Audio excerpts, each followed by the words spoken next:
Usap-usapan ngayon sa social media ang panibagong issue na iniuugnay na dahilan daw ng hiwalayan ni Catherine Bernardo at Daniel Padilla. Ayon sa isang balita ay di umano'y may nabuntis raw si Daniel Padilla na isang babae, kung saan ikinagulat raw ito ng ina ni Daniel na si Carla Estrada. Halos lahat daw ng endorsement project na sana'y gagawin ng Katniel ay nawala dahil sa paghihiwalay nila. Bagamat hindi tinukoy sa balita kung sino ang tinutukoy na babae na nabuntis, ngayon ay malakas ang hinala ng maraming netizen na si Andrea Brillantes ito. Base na rin sa pagkakakilanlan nito.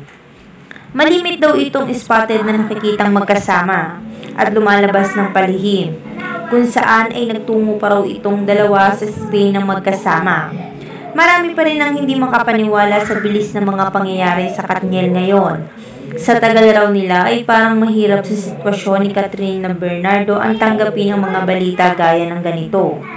Dahil kung tutuusin raw ay nasa stage pa sila ng paglimot. Pero kung totoo man daw na totoo ang balita na baka ito na rin ang naging dahilan ni Catherine kung bakit siya tuluyang nakipaghiwalay kay Daniel Padilla.